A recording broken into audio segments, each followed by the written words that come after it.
मैं हूं नदीम इकबाल और आप हैं कंज्यूमर टीवी के साथ। पहली खबर है, वो कौन से गवर्नमेंट सर्वेंट हैं जो हज के ऊपर मुआवनीन या नाजिम बन के जाते हैं। दूसरी खबर है, C-14 सेक्टर जो इस्लामाबाद का सेक्टर है, क्या वो कुरानंदाजी के लिए तैयार है। और तीसरी खबर है, क्या हुकूमत पाकिस्तान अमेरिकन तर्ज के ऊपर फूड एंड ड्रग एडमिनिस्ट्रेशन का इदारा बनाने जा रही है, एक और नई रेगुलेटरी बॉडी बनाने जा रही है। इन तमाम के पीछे छुपी हुई हकीकतें क्या हैं, हम डिटेल खबरों की तरफ चलते हैं।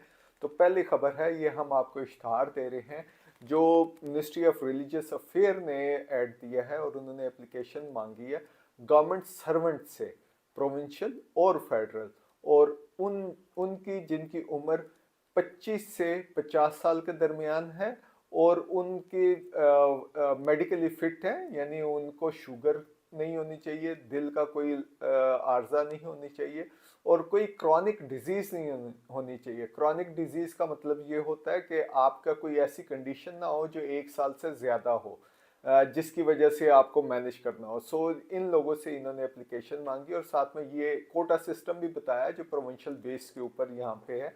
और इन्होंने जब अप्लाई कर लेना है, जो आई थिंक 8 जनवरी तक है, तो उसके बाद इनका NTS के ऊपर टेस्ट भी होगा और उसके बाद इनकी सिलेक्शन की जाएगी।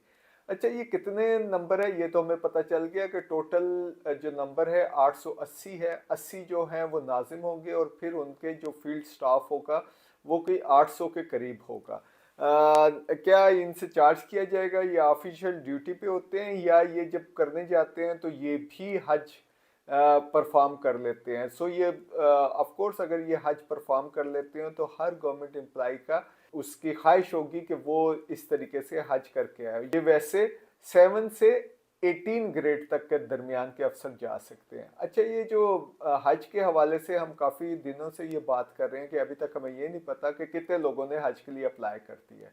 ये आप एक और एग्रीमेंट देख रहे हैं, जो सर्विस प्रोवाइडर है जो प्राइवेट सेक्टर के, उनका भी ये एग्रीमेंट तो यहाँ पे आ गया और ये भी बताया गया कि उनके खिलाफ कोई कंप्लेंट होगी तो 2 टियर प्रोसेस होगा। एक कमेटी होगी जहाँ पे आप कंप्लेन करेंगे और उसके खिलाफ अगर आप सेटिस्फाई नहीं होंगे तो एक एपलेट कमेटी बनी है, वहाँ पे जाएंगे। और तकरीबन जो प्राइवेट है उसका जो खर्चा है वो तकरीबन 11 से लेके 32 लाख के आसपास होगा और जो रेगुलर स्कीम है जो तकरीबन 80,000 के करीब है, उसका खर्चा कोई 11 लाख के आसपास है। सो लेकिन कितने लोग एक्चुअली जा रहे हैं हज के लिए ये अभी तक डाटा नहीं, और इसमें कितना पैसे जो जनरेट हुए हैं। अगर आप फर्ज करें 11 लाख को 80,000 के साथ करें तो ये तकरीबन कोई 100 बिलियन के आसपास पाक रुपीस की सर्कुलेशन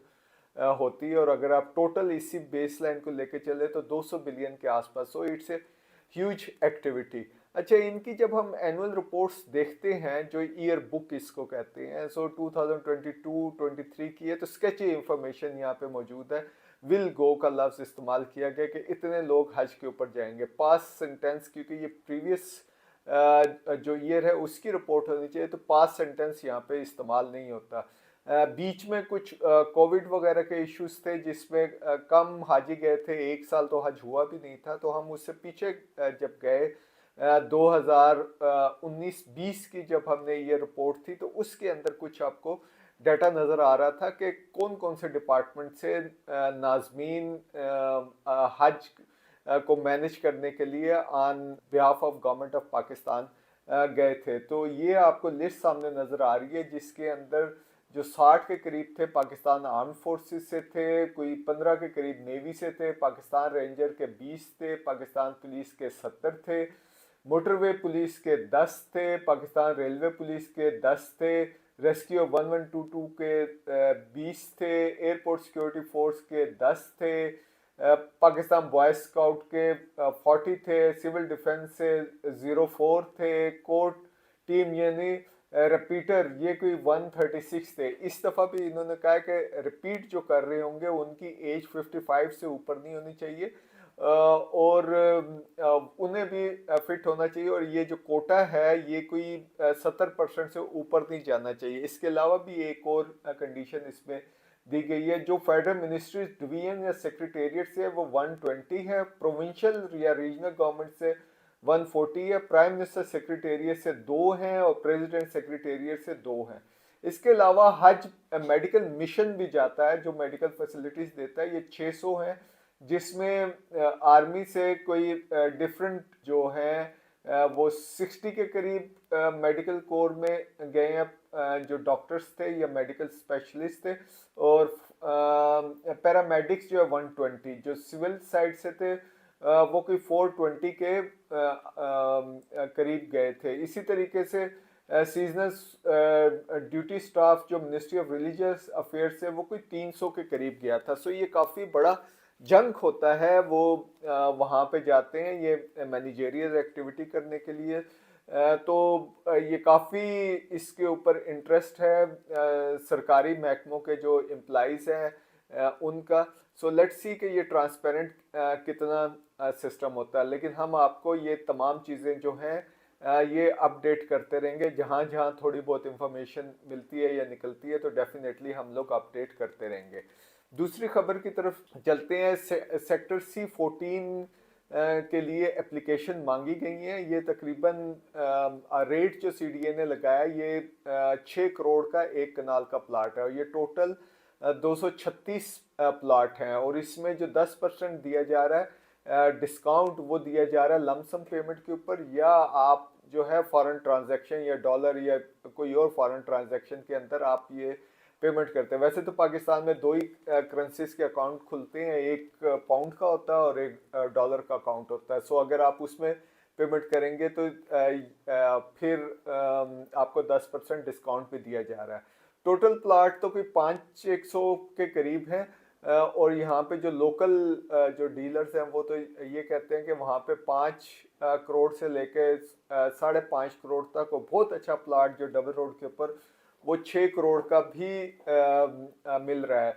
CDA जो ये कह रही है, CDA कह रही है कि 236 प्लाट जो इसने कुरानंदाजी के ज़रिए देनी है उसमें उसके लिए तकरीबन 800 से ज़्यादा एप्लीकेशन आ चुकी हैं। So wishing good to CDA कि ये बहुत सक्सेसफुल होगी। इसमें बेनिफिट जो नज़र आ रहा है वो सिर्फ ये है कि इसकी जो 10 महीने के अंदर ये जो किस्तों में ये पेमेंट करनी होगी, यानी 1.5 करोड़ की आपको ये किस्तें बनेंगी, कोई 4 से 5 किस्तें बनेंगी।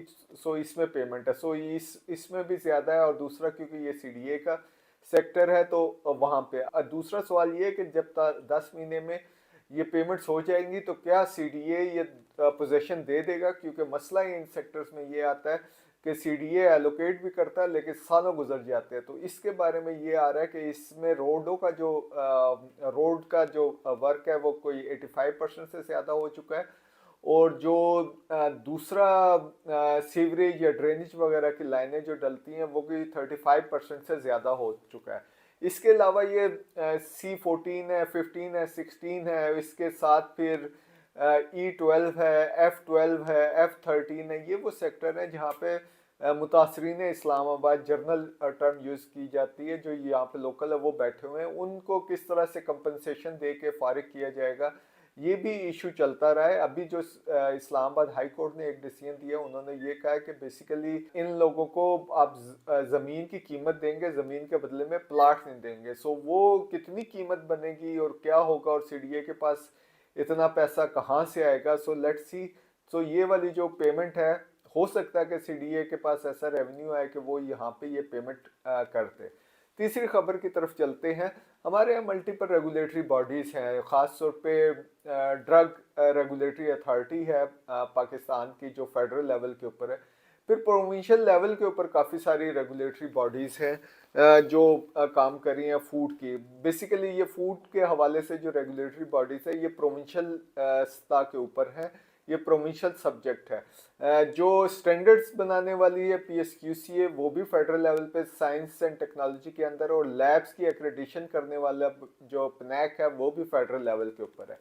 अब ये चीज़ हो रही है क्योंकि जो हेल्दी फूड है वो भी पार्ट ऑफ हेल्थ है।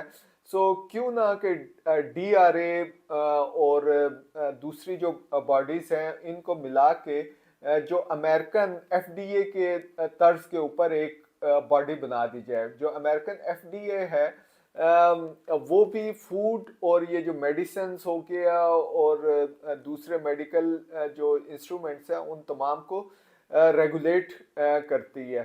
सो जो बॉडी हम बनाने की बात कर रहे हैं उसका नाम FDA है। इसको सोचा जा रहा है कि food agriculture and drug administration इसमें होंगे। सो ऑलरेडी जो फार्मास्यूटिकल बिजनेस है उसके स्टैंडर्ड्स वगैरह और क्वालिटी तो यहाँ पे फेडरल लेवल के ऊपर ही होती है, जो उसकी इन्फोर्समेंट है वो प्रोविंशियल लेवल के ऊपर है। इस बॉडी के अंदर जो मेन दिए जाएंगे सब्जेक्ट्स या आइटम्स, उसमें फूड है, पेस्टिसाइड्स है, कॉस्मेटिक्स है और मेडिसिन है। अच्छा, ख़ास तौर पे ये मेडिसिन के हवाले से किया जा रहा है कि हमें एक इंटरनेशनल स्टैंडर्ड तक पहुंचनी है। सो ये जो बॉडी है ये हेल्प करेगी, क्योंकि जो पाकिस्तान है वो एक्सपोर्ट की तरफ आजकल बहुत जो है इसका इंटरेस्ट है। सो पाकिस्तान से जो मेडिसिन की एक्सपोर्ट है वो कुछ $300 मिलियन के आसपास है, और वो कहते हैं कि इंडिया में तो $30 बिलियन से ज़्यादा की एक्सपोर्ट होती है मेडिसिन की। तो हमें हमारे पास भी काफ़ी पोटेंशियल है। इसके अलावा हमारी जो फूड है, सब्जियां हैं, वो यहाँ से एक्सपोर्ट होती हैं। सो ये जो कंप्रिहेंसिव सी रेगुलेटरी बॉडी बना रही है, इसका एक फोकस जो है स्टैंडर्ड्स को इतना हाई करना और इसके अंदर वो क्वालिटी लेके आना ताकि हम एक्सपोर्ट को इंक्रीज कर सकें और इंटरनेशनल स्टैंडर्ड्स के साथ हम अपने स्टैंडर्ड्स को मैच कर सकें। देखते रहिए कंज्यूमर टीवी।